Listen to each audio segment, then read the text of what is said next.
एक गहरा सांस लीजिए और श्वास छोड़ते हुए पूरे शरीर को शिथिल कर दीजिए। एक और गहरा श्वास लीजिए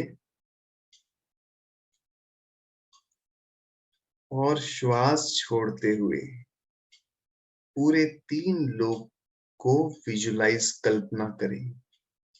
पूरा 3 लोक और उसके बीच में मैं बैठा हूं। देखें इस 3 लोक में क्या क्या हो रहा है, कहां कहां क्या क्या है। जैसे हम किसी बिल्डिंग के अंदर जाकर के देखते हैं, नई बिल्डिंग के अंदर जाकर के, या नए कमरे में जाकर के, हॉल में जाके देखते हैं कहाँ क्या है क्या है। इस 3 लोक में देखें, पूरे 3 लोक में ठसाठस निगोदिया जीव हर जगह भरे पड़े हैं।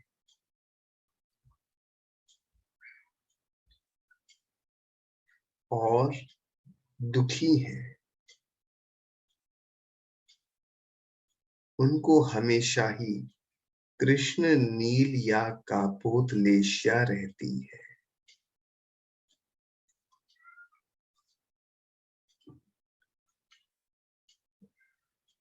अधोलोक की तरफ देखें, असंख्यात नारकी जीव हैं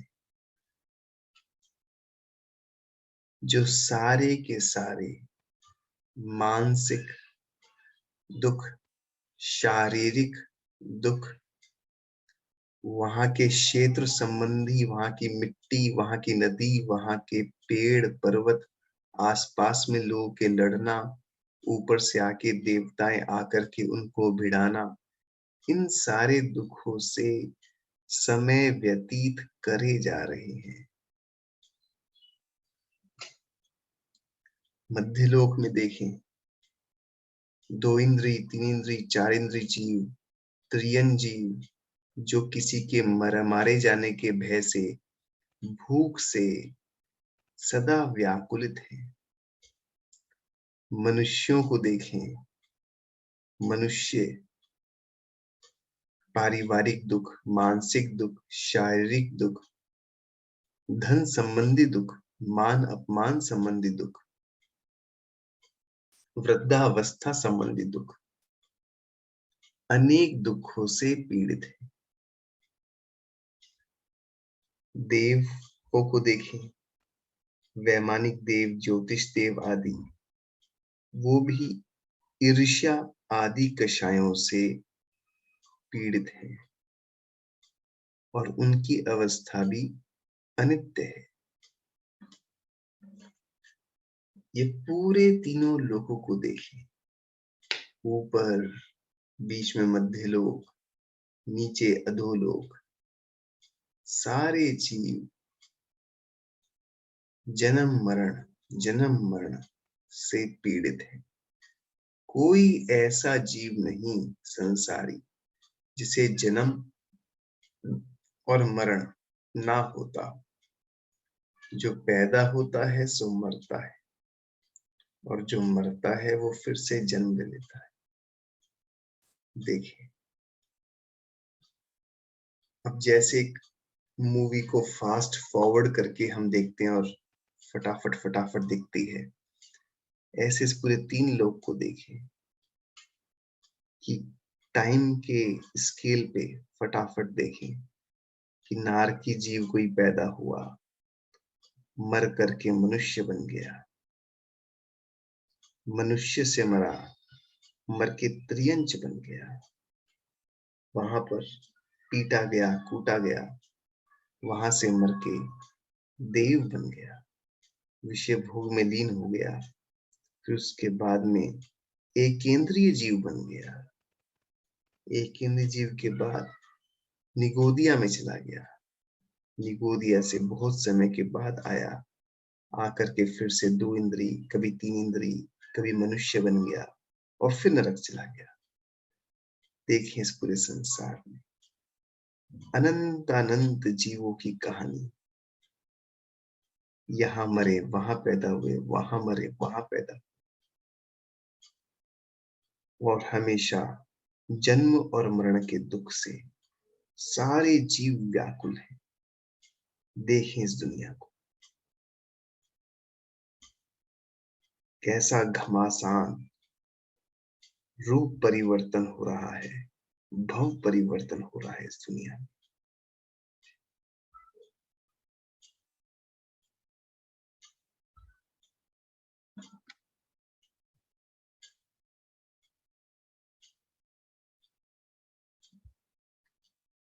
और दुखों से भरा हुआ है, दुख ही दुख।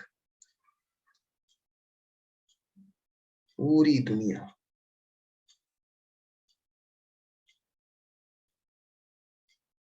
अब विचार करें, हम सब जीवों का कल्याण कैसे हो।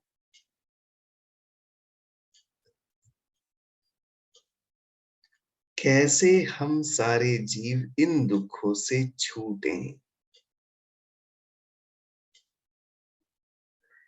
ऐसा क्या हो कि ये शारीरिक दुख कभी ना हो। ऐसा क्या हो कि ये मानसिक दुख, पारिवारिक दुख, कभी अपमान का दुख, कभी भय, ये खत्म हो जाए।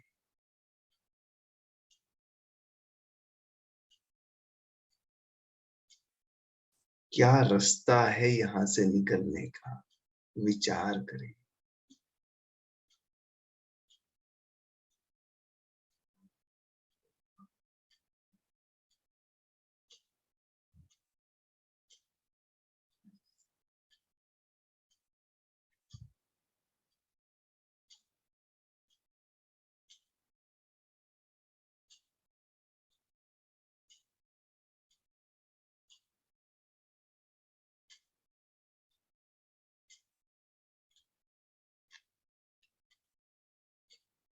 इस संसार में भटकने का जो मूल कारण है वो है मिथ्यात्व। जब तक हम उल्टी श्रद्धाओं में जीते रहेंगे, इस संसार से भटकन खत्म होने वाली नहीं।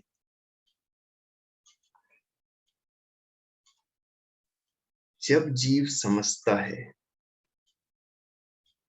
कि उसका स्वभाव तो सुख रूप है, आनंद रूप है, शरीर रहित है, विषय भोगों से रहित आत्मिक आनंद रूप है, अनंत ज्ञान रूप है, जब तक इसको श्रद्धा नहीं हो तब तक वो उस दिशा का पुरुषार्थ ही नहीं कर सकता।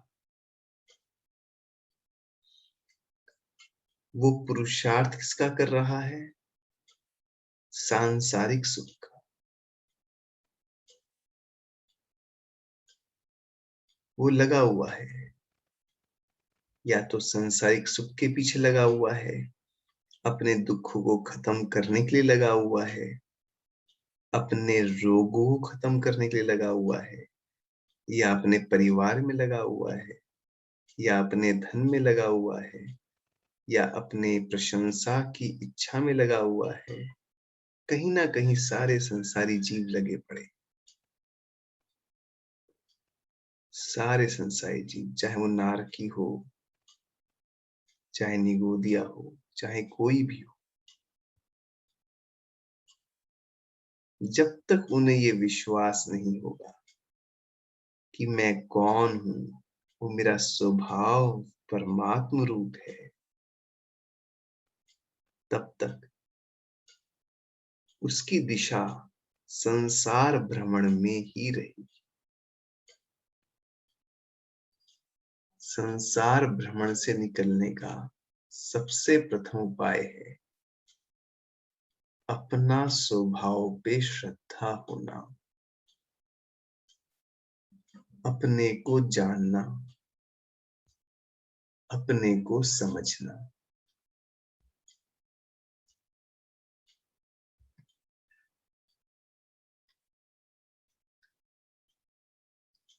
जब तक कषाय को अपने आत्मा का मैल नहीं समझेगा, तब तक कषाय करता ही रहेगा।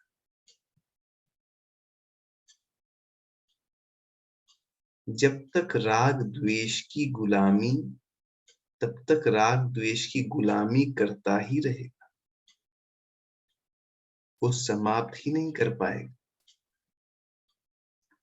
जब तक वो अपने आसपास के लोगों में मित्र देखता रहेगा, दुश्मन देखता रहेगा, तब तक मित्रों की व्यवस्था करने में लगा रहेगा, उनके पास रहने में, जाने में लगा रहेगा, और दुश्मनों से दूर भागने में, या दुश्मनों से बदला लेने में, या उनकी आलोचना करने में लगा रहेगा। जब तक वो ये नहीं समझेगा कि मेरे शत्रु मित्र तो मैं खुद ही हूं, मेरे कर्म ही मेरे शत्रु हैं, मेरे कर्म ही अपने मित्र हैं, मेरे मित्र हैं, तब तक उसकी दृष्टि बाहर से अंदर नहीं आ पाई।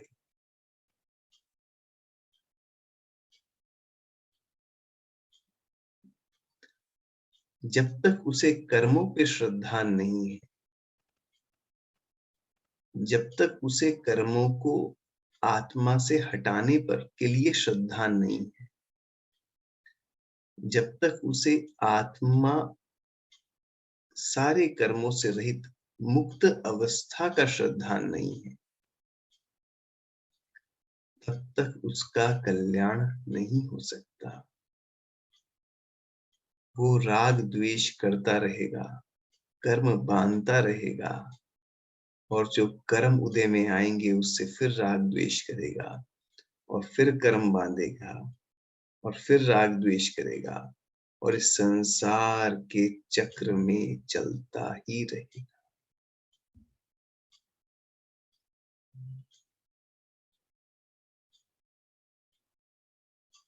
देखें सारे जीवों को, इस संसार के चारों गति के जीव, जैसे फुटबॉल होती है, कभी किसी ने पैर मारी फील्ड में तो वहां चली गई, वहां से मारी तो वहां चली गई, और पूरे फील्ड में वो घूमती ही रहती है। ऐसे ही हम तीन लोग के अंदर फुटबॉल की तरह अपनी गलत श्रद्धा से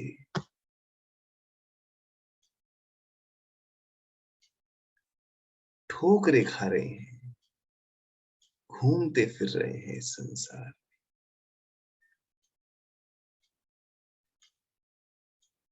हमारी श्रद्धा क्या बैठी है, शरीर मेरा है, मुझे मेरा लक्ष्य भी सही से नहीं मालूम, गलत लक्ष्यों को लेकर के जीवन जी रहा है, और उसकी वजह से इस संसार में फुटबॉल की तरह भटक रहा है, लाते खा रहा है।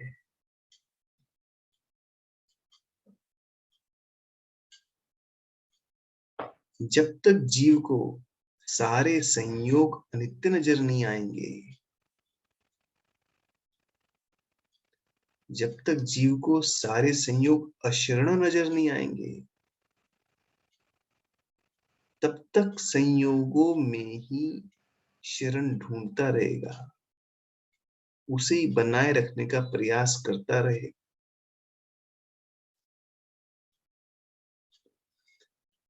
जब तक संयोगों को रखने के प्रयास को ही अपना कर्तव्य मानेगा, और उनसे ही विषय भोगों की पूर्ति चाहेगा, और उसे ही अपना परमानेंट सुख मानने की कोशिश करेगा, तब तक संसार में ही भटकता रहेगा।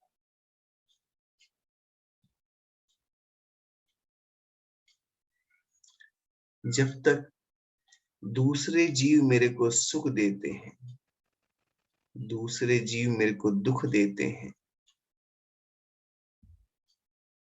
ऐसा चिंतन करेगा तो दूसरों में ही अटका रहेगा।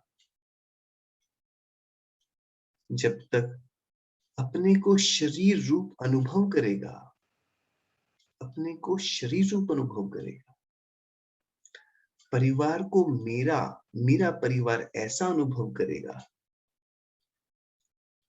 तब तक इसी में ही लीन रहेगा।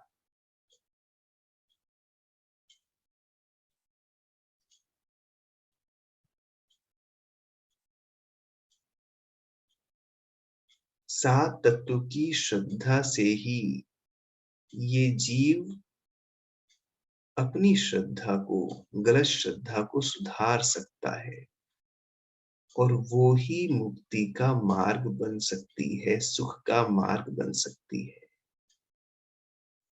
अगर ये जीव अपनी श्रद्धा सच्ची कर ले, अपने सच्चे स्वभाव को स्वीकार कर ले कि मेरा स्वभाव तो सारे भयों से रहित है, मेरा स्वभाव तो दूसरों की आलोचना से रहित है, मेरा स्वभाव तो लोभ से रहित है, मेरा स्वभाव अहंकार से रहित है, मेरा स्वभाव शरीर से रहित, परिवार से रहित है, अनंत आनंद में है, अनंत ज्ञान में है, तब वो सच्चा ज्ञान प्राप्त करके अपने कर्मों को काटना शुरू कर देगा और गुरु की शरण में जाकर के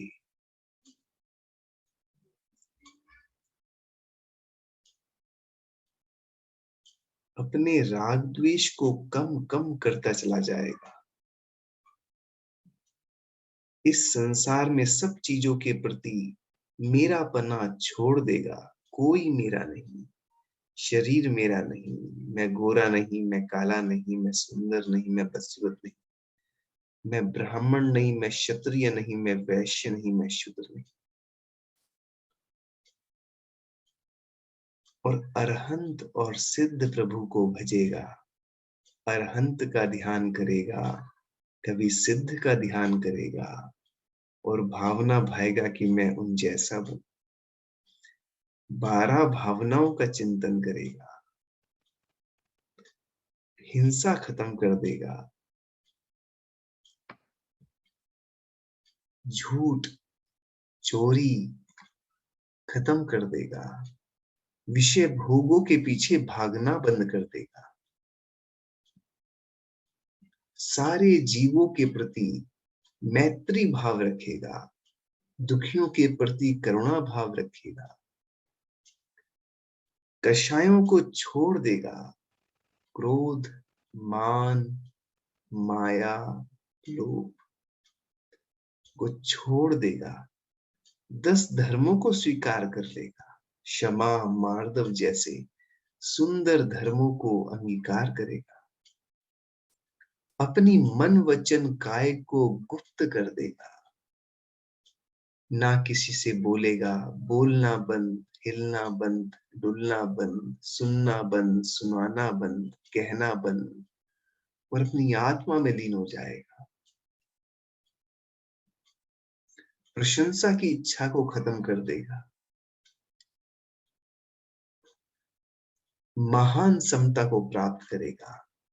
तब ऐसा वो योगी, साधक, मुनि होकर के सारे कर्मों को काटते हुए शुक्ल ध्यान में आरूढ़ होकर के अरहंत अवस्था को प्राप्त करेगा। और अरहंत के बाद सिद्ध बनेगा। ऐसी अवस्था जहां अब जो 4 गतियों में भय थे, अब कोई भय नहीं बचा। जो आकुलता थी, वो आकुलता नहीं बची। जो जन्म मरण था, वो जन्म मरण भी नहीं बची। जो सदा भूख लगी रहती थी, प्यास लगी रहती थी, पसीना आता था, रोग होता था शरीर में, वो सब कुछ नहीं बचा। कोई मानसिक दुख नहीं बचा, कोई शारीरिक दुख नहीं बचा। और ऐसा आनंद प्रकट हो गया, ऐसा अनंत आनंद प्रकट हो गया जैसा आनंद संसारी जीवों को तो कल्पना करने को भी नहीं है, और ऐसा अनंत ज्ञान प्रकट हो गया जैसा ज्ञान संसारी जीवों के लिए अकल्पनीय है।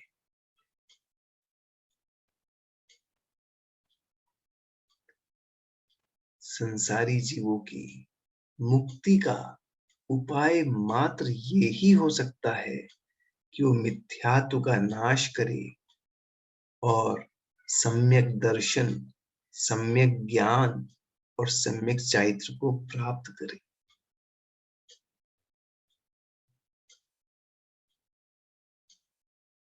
ये पूरी दुनिया को देखें एक बार, 3 लोग, कैसे जीव भटक रहे हैं, मर रहे हैं, पैदा हो रहे हैं, कषायों से, शारीरिक दुखों से, मानसिक दुख से पीड़ित हैं।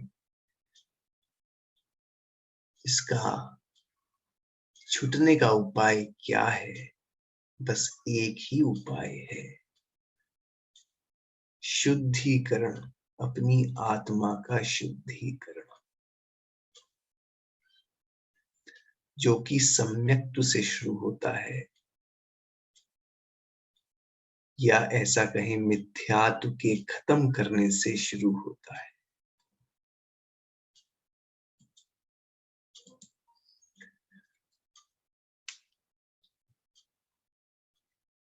एक गहरी सांस लें और छोड़ते हुए धीरे धीरे आंख खोलें।